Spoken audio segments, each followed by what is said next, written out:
Hi, this is Storyteller Mitch with another installment of Nightwalker. I think this might be the last one. Looks like it.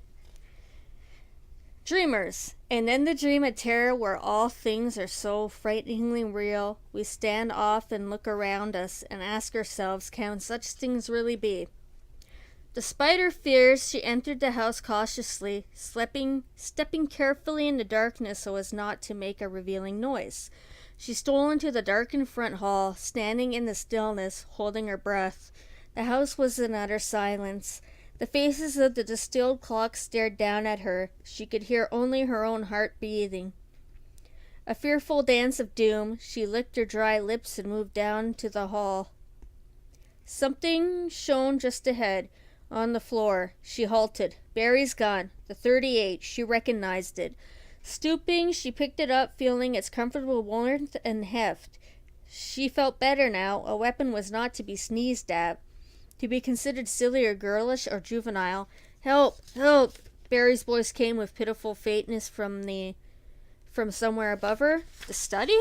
The laboratory? She hurried, quickening her pace, her fear for him outweighing all other considerations. Help! The cry was even fainter now.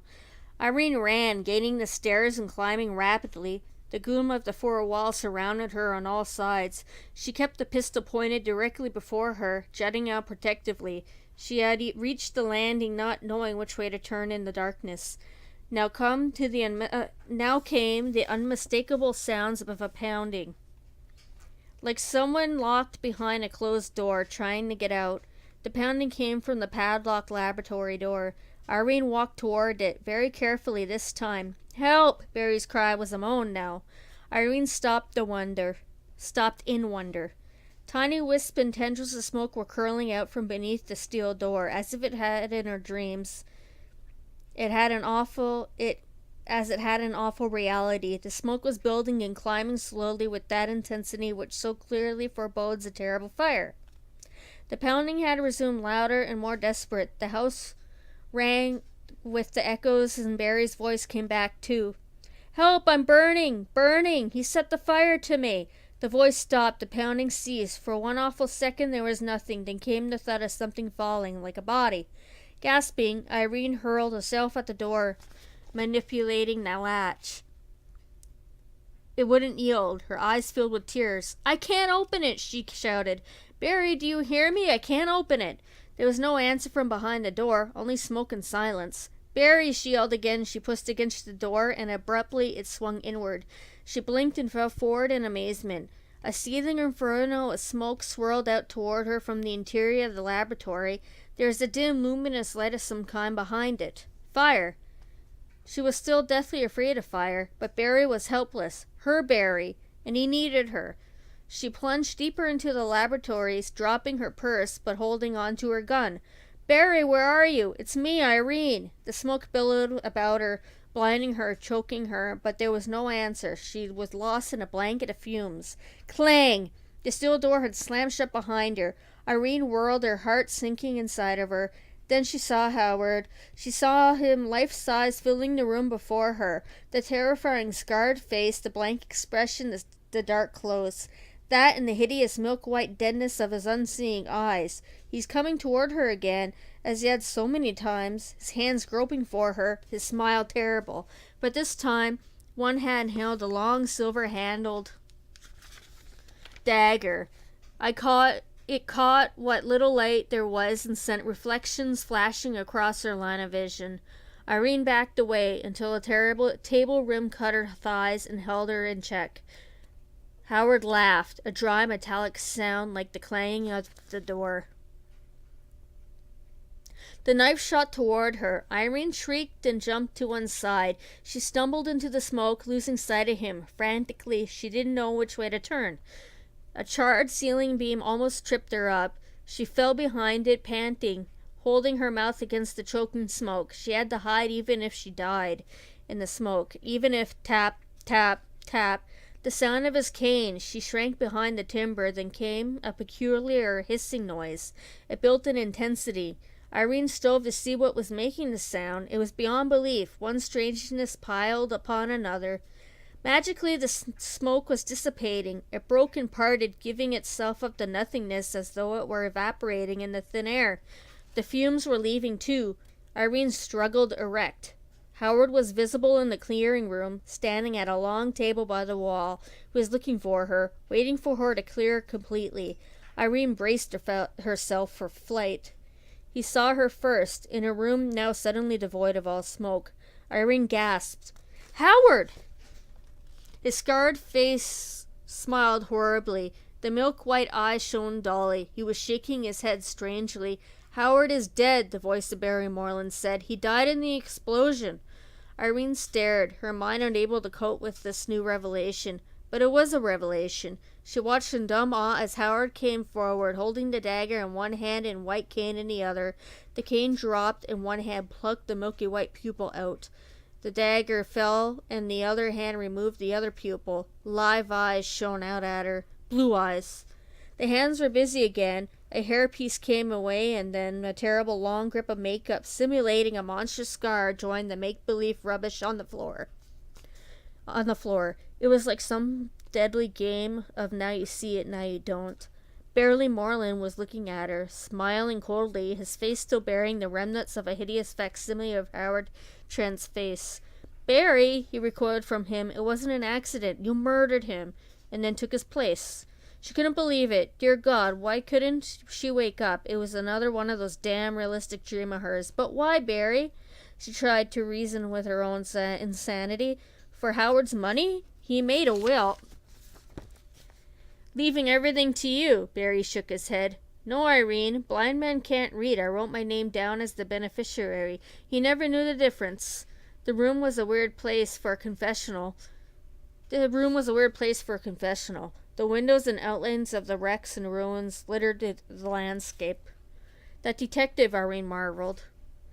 "He was in on it?" "George Fuller was a fool," Barry hissed. "He saw me go to the laboratory the night of the explosion. He tried to blackmail me. But you came to the rescue." "Me?" "Yes, you and your silly dream of a young lover. We made a deal to use that dream." The dawn of comprehension was slow for Eileen, but now it came to her flood tide. And my nightmares began. Barry had retrieved the dagger and bounced it on the palm of his hand. The blue eyes were no longer kindly. "Yes, we worked together, taking you to the apartment, drugging your drink, breaking into that deserted chapel to stage the wedding. When you passed out, we brought you back to your bed." A dull, gnawing rage filled her. But what could she do? It had been all too simple for them. "You're really a remarkable woman, Irene. Anyone else would have been driven out of their mind. But you didn't break." She had no answer for the compliment. Compliments from her killer she didn't need or want. There was no way out, no way to defeat Barry Moreland, unless, "You know, in a way I've come to be very fond of you, but it's too late for that now, much too late." He was moving toward her, his expression hardened into a taunt grimace, the dagger upraised, but she suddenly remembered the gun in her hand and, amazed at her own forgetfulness, jerked it upwards and pulled the trigger. The answering click was like the first nail to her coffin. Barry Moreland laughed, a tight, low, cruel chuckle. "Only one shot, and I fired it to get you into the house." "Barry," she screamed, throwing her hands up in a pitiful gesture of self-defense. He came on, the dagger glinting. She tried to back away, but there was nothing behind her but the ruined, charred laboratory wall. "Barry," she screamed again. He wasn't listening. He had forgotten the woman called Irene. He was thinking about the woman who stood between him and Howard Trent's will, between him and the electric chair for murder. Barry loomed above her, the knife arced downward. Sorry, they spelt it in a funny way. The knife arced downward. Irene closed her eyes and moaned. This was it, the end, which would serve as the final release from all reality, all terrifying dreams. The laboratory resounded with the booming burst of a gunshot. Irene's eyes flew open. Barry swayed before her, his mouth open in amazement, his eyes trying to find the source of the bullet that had cannonaded seemingly of nowhere into the small of his back. He failed, not knowing his body hitting the floor with the finality of a sound beyond all doubt. The knife skidded from his nerveless fingers. Irene thought her hands up to her mouth to stifle the scream, but burst within her. This was so crazy, so frightening, like another dream. The dream stood in the shrouded doorway, tall, remote, handsome. The revolver in his hand trailed in a tiny spiral of blue smoke, which soon wafted into nothingness. You! Irene said. Yes, he murdered, coming into the room. George Fuller? He killed her, the dream said simply. He killed Joyce. He indicated the contorted figure of Barry Moreland. Arlene tried to shake the waves of confusion from her head. It was all so dizzying, like a Coney Island horror house, or that hall of mirrors where people kept popping up from nowhere. The maze of mounting inconsistencies. She was stranded in another of her phantasmagorical nightmares. You know Joyce? He panted. We were married. But Joyce worked for me. He nodded. Okay, she wasn't it. She wasn't it. I planted her on the job to help me watch you. He moved around the laboratory, taking in everything in one rapid glance. Irene felt herself slipping away. He smiled at her easily. Barry had it all planned. I saw him rig the deal explosion that killed your husband, and the fake one that frightened you. It was all so easy. He saw her staring at the gun in his hand, frightened. He shrugged and put it away in the folds of his dark coat. Watch, she said, walking the table on the wall.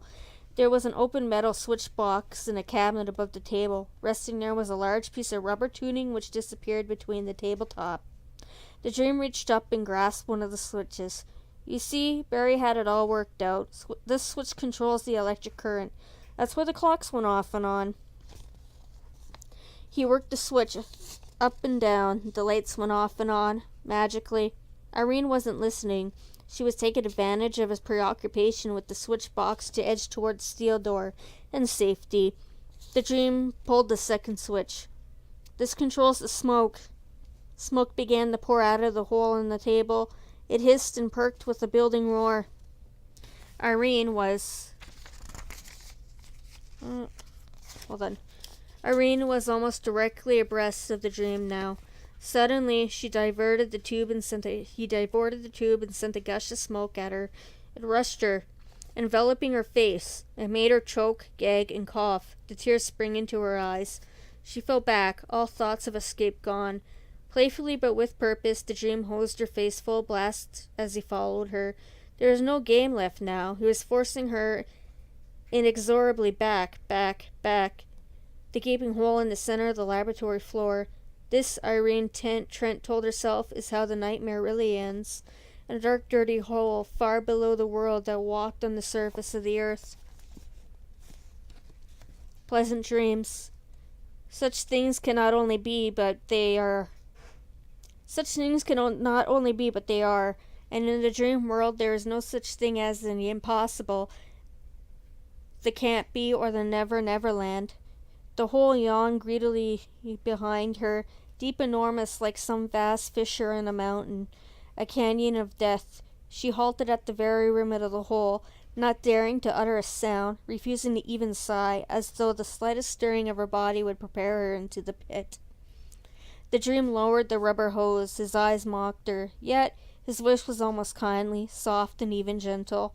Barry promised me half of the estate, Mrs. Trent, and I agreed. I made my bargain with the devil. The laboratory was mushrooming with the vaporish billows of smoke. The dream laughed. But then he got foul and greedy. When I heard him talk to you today in the chapel, I knew he planned to double-cross me. Odd, isn't it, Mrs. Trent? How thieves always fall out, even with the best of all intentions. She shuddered, feeling the strain of standing stock still on the very brink of eternity. He wanted all the money. I tried to stop him when he came here this afternoon, so he killed Joyce, and he meant to kill you and me, but that's not important now.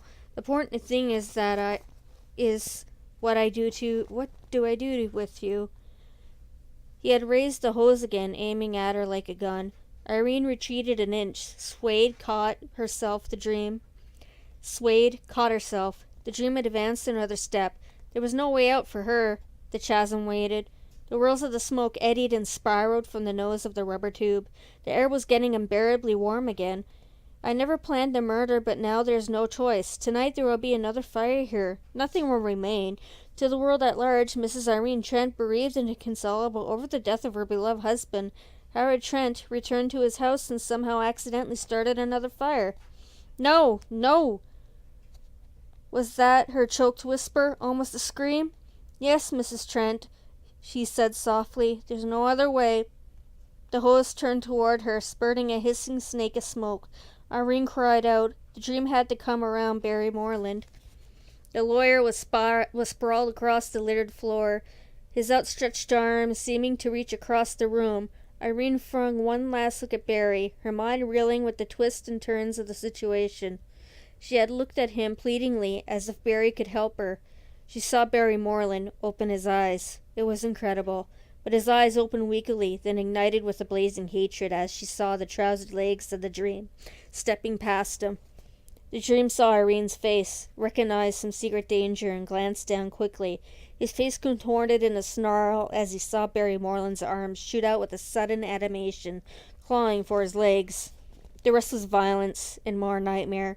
Barry had locked his arms about the dream, his dying strength assembling for the final effort. The dream ripped out a terrible curse, trying to pull away from the madman on the floor. Barry had raised himself, following through, shoving, pushing, throwing his body against the dream. The dream released the hose and began to beat his free fists downward, raining hard punches into the face beneath them. Irene stood transfixed, her soul and spirit no longer able to cope with the changing tide of events. There was nothing to do but wait for the outcome. The men tangled in a pencil-like dance of self-destruction. Barry Moreland and the dream, two men who had become more than figments in her overcharged imagination. The dream staggered backwards. Barry hurled himself like a battering ram with a final effort. The dream yelled, a hoarse, unintelligible babble of sound. Barry hung to him, bearing him backwards. For one teetering instant their locked bodies held like a still life in the rim of the gaping hole in the laboratory floor. Then Barry heaved, and then the dream held on, refusing to let go. Their bodies were cemented together for all eternity. Irene watched helplessly, and the dream and Barry Moreland disappeared over the ledge, dropping miraculously out of sight. A long-sounded scream welled up out of the big pit, only to die away with a thudding, jarring, shuddering impact of noise. Then there was silence. She moved, in spite of herself, to look over the ledge. There had been so much unreality, enough to last her all her life. Now she had to see with her own eyes. She blinked down into the pit. There was no mistaking anything this time. Jagged spikes of broken equipment thrust upwards toward her as if reaching to drag her down. Dim shadows played over the huddled bodies and waxen figures in the pit, yet she was able to make out what she wanted to confirm for her own sanity. Barry's limp figure was dangling across the protruding beam. His eyes were now finally closed for the last time. Hardly a foot away was the dream. The pale, handsome face stared up at her, eyes open, but the eyes were sightless, like Howard Trent's had been.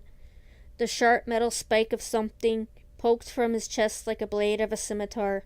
Barry Moreland was dead. The dream was dead too. Now there was only reality. She faltered blindly from the awful laboratory, stumbling over the objects on the floor, her body shaking with sobs, and the ecstatic sense of survival and freedom at last. The walls of the house loomed high about her as she staggered down the hallway. Out through the front door onto the paved walk, the night air was sweet and clean, washing over her like a fine, gentle rain. She turned just once to look back at the house. There was nothing more than a black, empty silhouette framed against the evening sky, as vague and shadowy as a bad dream, only worse. Mrs. Trent, that policeman is here again to see you. Which one, Hilda? Who else? The good-looking one, Parks. He says he wants to talk to you. All right, show him in. Maybe it'll be for the last time. Hilda guffawed. Don't bet on it. Your case was over a week ago. This guy's got the birds and the bees in his mind, I tell you. Sure, why not? Irene ran a comb through her silvery blonde hair as she put a pillow back in place on the daybed. Hilda and her romantic notions, but it was as had said, the courts had been completely satisfied as to all the details surrounding the Howard Trent case. Why should Mrs. Parks still be putting his oar in? She lit a cigarette as she waited, sitting herself carefully on the chair pushed out of the vanity. It was all so long ago now. Howard, Barry, Moreland, and the dream. Somehow it was almost as if it never happened, except for, "Hello, Mrs. Trent. Sorry to bother you." "Oh, hello. Come on in." He caught me between combing my hair and trying to relax. He came in, a tall, clean-cut young man. Crew hairline, even features, breezy smile. He had a nice, firm, easy grace to his strong shoulders, too. She motioned him to a chair, and he sat down, crossing his legs. A gray pork pie hat twirled easily in his fingers. "Beautiful as ever, I see," he said equably. "Please, Mr. Parks, I thought you came on business." "Sort of half and half," he admitted. "I'm interested only in half, then."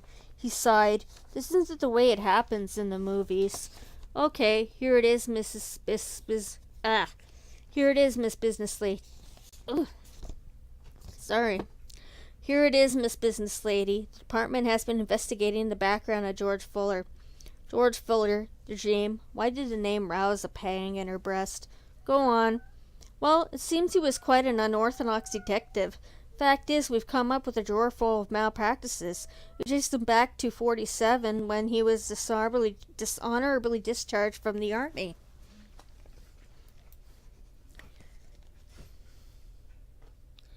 "So what does that have to do with me?" Mrs. Parks shrugged. "You knew him, however casually. He left a long list of unhappy people in his wake." She controlled a rising feeling of irritation, terror even. They had no right to take up her dead dreams. "Mrs. Park, the man is dead, isn't he? He was, wasn't he? Of course, you identified his body. Good. Then let's not discuss him any more. We had no conversations or small talk that would be of any use to the department, especially nothing about his malpractices, as you put it." The detective looked quizzical. "We imagined something like that, but we didn't know. Anyhow, I'm here officially just to ask you to think about it." "There's nothing to think about," she said with an air of finality. "George Fuller is dead. My interest in him ended there." He peered at her across the room. "How are you sleeping these days?" he asked softly, in a different tone of voice. "I beg your pardon?" "Don't get on your high horse, Mrs. Chen. I'm your friend." She probed at her eyes, inhaling the cigarette nervously. "I'm fine, really." He looked sour. Sure. So is sand, and it hurts like hell when you get it in your eyes." "Mrs. Parks," she stood up. "Mr. Parks," she stood up. "If that's all you came here to tell me, I'm really busy." He stood up too. "Call me Tom." "All right, Tom. That's better. Hope you feel better." "I feel fine." There are dark lines under her eyes, and your mouth is slightly puckered. "You haven't been getting much sleep lately," he said it matter-of-factly. Don't be a detective on my time," she snapped. "Sorry, it won't happen again. Goodbye, Tom. Send your girlfriend around for a facial or a hairdo." "We'll do it on the house." He grinned. "I haven't got a girlfriend. I'm working on that now." "Don't waste your time," she said warily. She held the curtains open for him, and he stepped through, putting the pork pie neatly on his head. He waved a curt hand to her. "Good night, Irene," he said, still grinning. "Don't call us, we'll call you." "Okay," she agreed to get rid of him. "But don't make a nuisance of yourself." "I won't." When he had gone, she drew the curtains and went back to the daybed. She lay down and closed her eyes, thinking about what she had said. Did it show that much? She moaned inwardly and rolled over, burying her face in the soft pillow. She tried not to cry. It was hard not to. It was so easy to cry. So easy to close her eyes and run away from it all. But closing her eyes was always the worst thing, for then she would hear it again, the same startling sound that was making her life hell on earth. She heard it now, distinctly, clearly, even in the light of the bright, cheery afternoon. Tap, tap, tap, tap. The staccato rhythm of Howard Trent's white cane as he tapped blindly toward her, his dead eyes sightless and staring. And that's the end of The Night Walker. Thank you very much for listening. Pardon my choking there. I don't know what's wrong. Getting a cold, maybe. Well, thank you very much for listening again. Have a great night or day, whatever. Ciao.